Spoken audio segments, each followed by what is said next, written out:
Nah, si bini lu sendiri nih, Sasa itu sebenarnya sekarang kalau kita liatin, dia tuh udah kayak enjoy banget gitu, udah bisa ngikutin banget konten-konten lo kan. Iya. Jadi pada saat lo bikin konten ini, dia bikin ini dan seru gitu loh jadinya kelihatannya. Iya. Itu lo ngebujuknya susah gak? Susah. Lama loh. Sebetulnya gue udah ngebujuk dia untuk bikin konten itu dari 2-3 tahun yang lalu kali. Tapi baru tahun ini aja dia mulai aktif gitu. Dia nggak maunya tuh kenapa sih? Kalau bisa dibilang sih sebetulnya dia pemalu sih. Oh, kayak lu dulu dong. Kayak gue dulu. Makanya gue kasih push, gue kasih keberanian, gue dorong gitu. Gubrak gitu. Makanya lo jangan malu-malu. Oh, kasar ya? Enggak kayak gitu.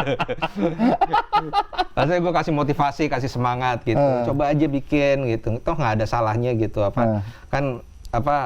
Banyak orang-orang bikin konten-konten juga gitu di sosial media. Kamu juga coba dong berani gitu. Akhirnya mulai deh gitu. Dia bikin foto-foto gitu, foto masukin Instagram gitu. Instagram pribadinya dia nih? Instagram pribadi dia. Oke. Alhamdulillah sih. Nah, pas lagi udah mulai ada brand masuk ke dia gitu, baru udah dia semangat. Emang itu pecutannya, ya kan? Intinya kalau saat dia udah ada brand masuk, pasti semangat bikin konten. Ada fulus, semua mulus. Semua tuh bakalan begitu pada waktunya. Pada waktunya, tinggal nunggu aja waktunya gitu. Dan akhirnya Instagram dia kan juga naik kan? Alhamdulillah naik. Dia udah centang biru juga kan? Belum. Oh, dia belum ya? Belum. Dia followernya juga masih belum terlalu banyak juga, masih 25 ribuan. Iya, itu udah oke dong. Lumayan, Iya kan, untuk orang yang tadinya dia pemalu, tiba-tiba akhirnya dia berkonten gitu kan. Udah dapetin angka segitu ya alhamdulillah banget gitu kan. Makanya dari situ ya mulailah dia nunjukin keberanian dia untuk ikut-ikutan gitu. Tapi lu tuh emang berkarir awal YouTube dulu? YouTube. Gua awal YouTube, terus gua nggak langsung masuk Instagram. Justru gua masuk Vine. Zaman dulu kan masih ada aplikasi. Oh iya Vine, benar, kan? iya. Gua bikin konten di Vine. Ternyata konten gua malah ngetopnya di Instagram. Oke. Baru dari situ gue masuk Instagram. Sayang ya daripada yang viralin orang, mendingan lo sendiri gitu kan. Mendingan gue yang sendiri gitu. Akhirnya udah, dari situ gue bikin konten di Instagram juga. Dari Instagram, ya mulailah bersosial media. Sampai akhirnya sekarang masuk ke TikTok. Tapi bener nggak sih? Oh, lo ngedance? Gila. Awal-awal TikTok gue ngedance loh. Habis itu gue ngeliat, anjir malu-maluin banget. Enggak deh, ganti aja deh. Gue awal bikin TikTok aja, gue udah berjanji sama diri gue nggak akan ngedance. Gue udah berjanji loh, gue nggak akan ngedance. Sampai tiba-tiba ada satu brand kan masuk kan. Nih brand belum ngasih brief, dia bilang, Mas kita oke dulu, deal, deal. Langsung dibayar hari itu, lunas. Wis, gila. Briefnya bulan depan ya. Hah? Gue kaget dong. Ada nih brand begini, brand gede. Brandnya gede banget. Gue bilang, wah ini brand minta apapun gue layanin. Gue bilang kayak gitu. Lunas nih di muka, ya kan. Tiba-tiba begitu datang briefnya, Mas nanti joget ya begini. Bikin koreonya sendiri. Mau pecah nggak pala lo? Gue langsung gila. Gue harus iyain nih yang begini nih, gue udah terlanjur ini duluan kan. Iya, udah diterima di depan. Wah itu gue asli puyeng banget sih itu pas ngalamin kayak gitu. Kayak emang kita nggak cocok gitu untuk konten-konten. Emang. Udahlah konten kita bareng sama keluarga udah.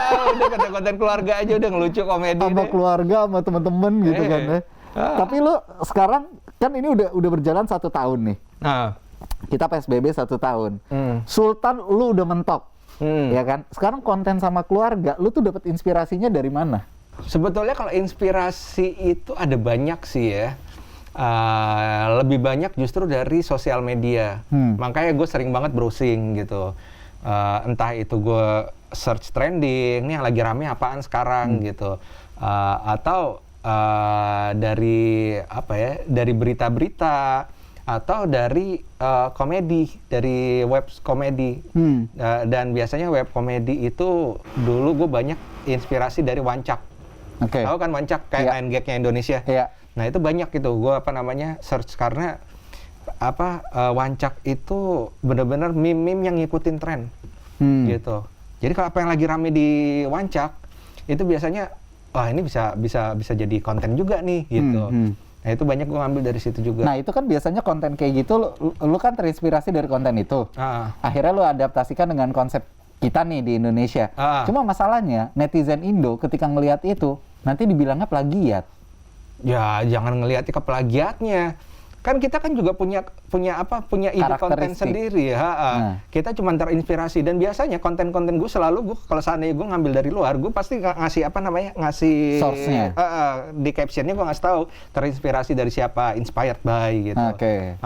Dan biasanya banyak orang yang udah open minded kok gitu. Jadi di saat ada yang bilang, wah lo sukanya ngikutin konten luar gitu, pasti ada banyak yang nge-backup juga gitu. Baca dong di caption, kan ada terinspirasi dari siapa gitu. Nah itu budaya kita emang ngebaca tuh males banget gitu kan. Orang kadang-kadang cuma ngelihat konten doang gitu, tapi dia taunya langsung ngejudge gitu. Dia nggak ngelihat captionnya kita seperti apaan, kita ngasih tahu source-nya siapa gitu.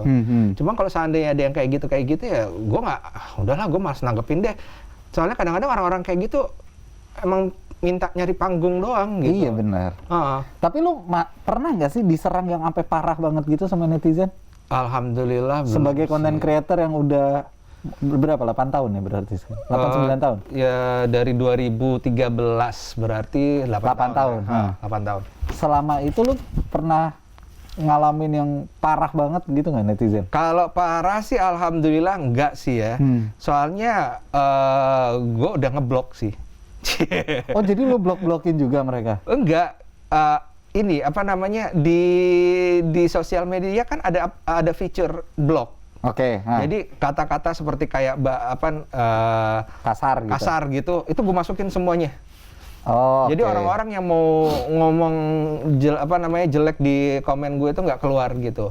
Gue open kok sama kritik gitu. Tapi kalau seandainya kata-katanya sifatnya ngehujat, ya gue udah nggak setuju.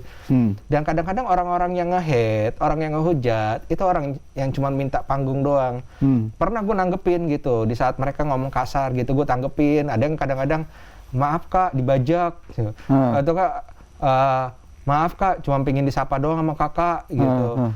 Terus mungkin ada juga yang gue jawab gitu,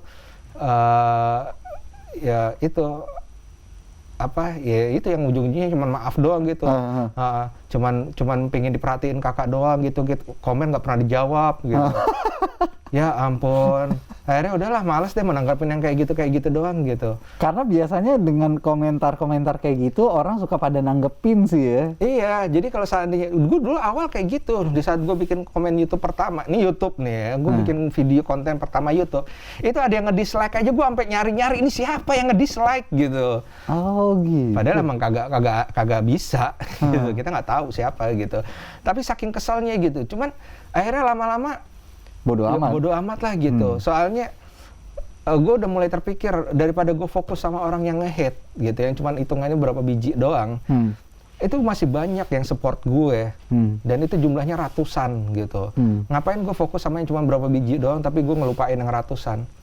Ya udahlah, mendingan gue fokus sama yang positif aja. Berarti lu emang benar-benar ini ya, ngerubah mindset lu ya, pola pikir lu tuh lu mainin banget di situ ya. Jadi di saat orang ada ngomong nge-hate gitu segala, ya gue udah, ya udahlah, dia terserah dia mau ngomong apaan. Toh mereka juga nggak tahu realnya gue seperti apaan gitu.